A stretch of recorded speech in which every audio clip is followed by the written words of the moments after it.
Hi there, I'm Karen Roby with ZDNet. You know, the fate of the Galaxy foldable phone is still up in the air, but while Samsung is debating what they're going to do with that new product, we're debating whether or not foldable phones are really practical. Are they really a good idea to start with? So I'm going to bring in Jason Cipriani and Jason Perlow to answer this question from both sides. We're going to start with you, Jason Cipriani. Tell me what you think. I am excited for foldable phones, and we may not know exactly how practical or the exact use scenarios that we're going to have with foldable phones, but I think the potential there for discovering new ways to use a phone, and really it's more than just a phone, right? It's a phone, it's a tablet, maybe even a computer at some point, and figuring out exactly how we're going to integrate that into our lives has tons of potential. And don't get me wrong, I've said it and I've said it for the last 2 weeks over and over that I think Samsung should just cancel the fold, go back to the drawing board and come out with a new design. But this new approach to design on smartphones is exciting, it's new, and it's something I'm really looking forward to actually trying once we get a viable product. All right, interesting take there. Jason Perlow, I have a feeling you're going to say something different. What are your thoughts here? Well, I think we have to, at the end of the day, look at the use case, right? Why are we even thinking about foldable phones in the first place? Is it because these things are way too big? Possibly. But are there better ways of dealing with the fact that these things are too big other than trying to crunch the thing in half and, and exceed tolerances of materials and break them and stuff? I'm not anti-flexible screen technology. I think flexible screen technology is an important technology to continue to develop, especially in the aerospace industry, for things like augmented reality and VR glasses for applying to surfaces, for vertical market applications of all sizes. But I think it's stupid to try to introduce this technology now. All right, good point there.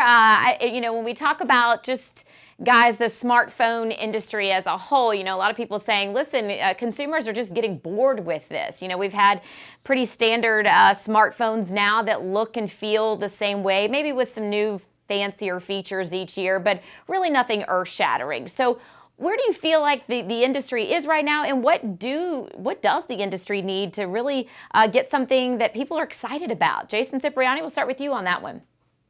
I think that answer is foldable phones, or at least a new form factor, right? Like if you look at when smartphones first came out, we had Windows Mobile, and they were these QWERTY sliding phones that were just absolutely horrible.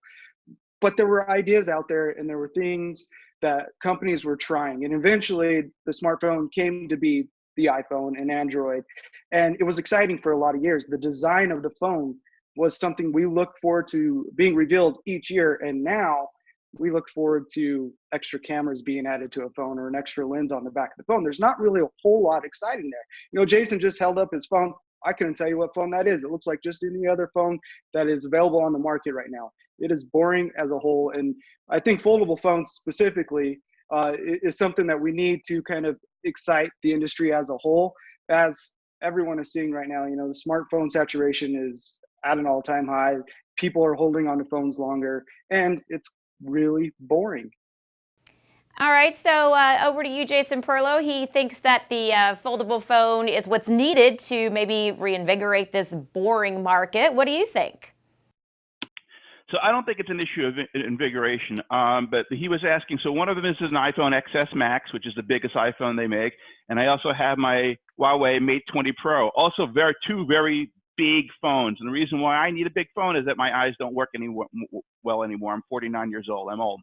But at the end of the day, it's how information is presented on the user experience of the user interface, right? We now have these highly complex smartphone operating systems that need to present a lot of information. And, we've been working on more or less the same operating systems for the last 10 years, right? Android came out in 2007. iPhone came out, iOS in 2006, and they've gone through a lot of iterations on how the data is presented. But basically, these are the same old operating systems we've been using for 10 years, right?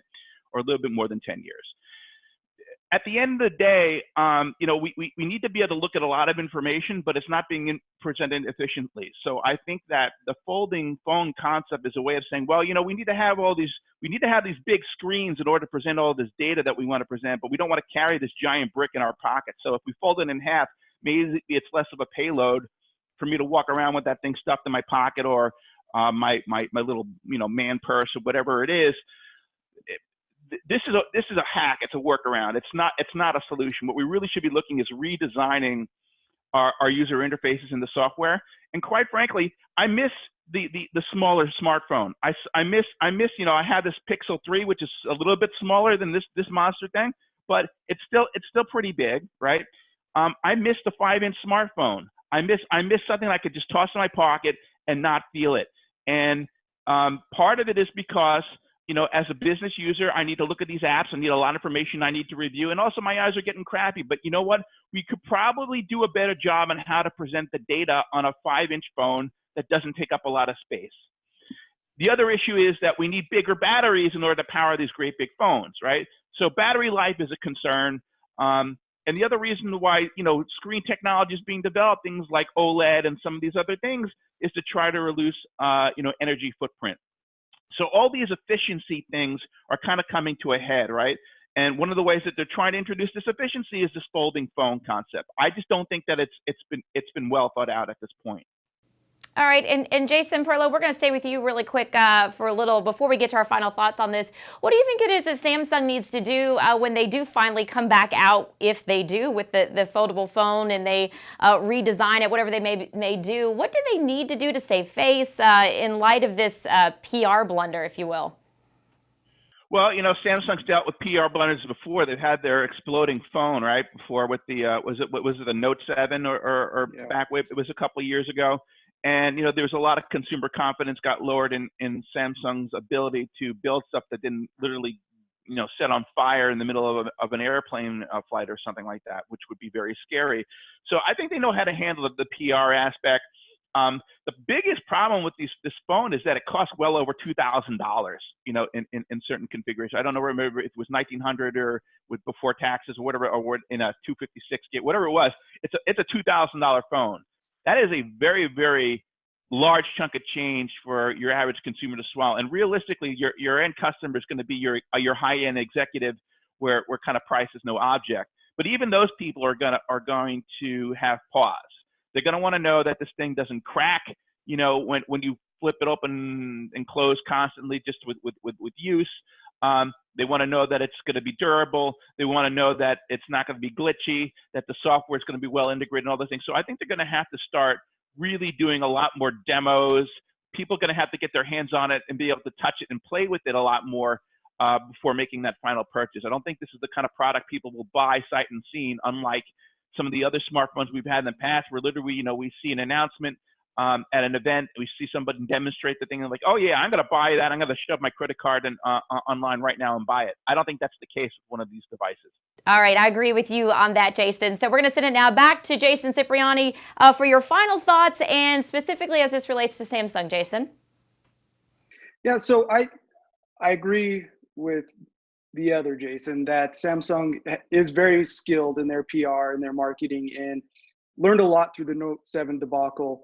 But with the Fold, let's say 2 months from now, they say, all right, we've perfected it and we're ready to release it. I think those who pre-ordered and stuck out the pre-order time should get a hefty discount on a device that was 5 days before public release, before reviewers found issues in that device. Like, it should have never made it to that point. That phone should have never made it to reviewers' hands in the shape it was in, let alone 5 days away from release. So I think there needs to be we're sorry, here's a huge 50% discount. It is a $2,000 phone. Let's knock it down to $1,000, save you some money. Thank you for being a beta tester and sticking by us. Going forward, I think the message needs to be a lot more refined around not only the productivity side of a foldable device, which I see huge upswing for, especially with Samsung, with their Samsung DeX platform, where you connect it to a monitor and it basically converts to a computer. In addition to giving incentives for those who pre-ordered and whatnot, and talking about the productivity side of it with, especially Samsung DeX, where you connect it to a monitor and use it as basically a computer, but they also should go through and kind of like they did with the Note 7 battery, show us their new 9-point process for verifying that the screens and the displays are going to remain, useful, and we're not going to see dust get under the screen and cause bumps in the display and other issues. I think they really need to tackle that aspect of a huge marketing failure on their part is in what we're facing with the Fold right now. All right, some great thoughts and discussion there from Jason Cipriani and Jason Perlow. Thank you to both of you guys. We have some great discussions and debate coming up next time on Jason versus Jason. We'll see you then.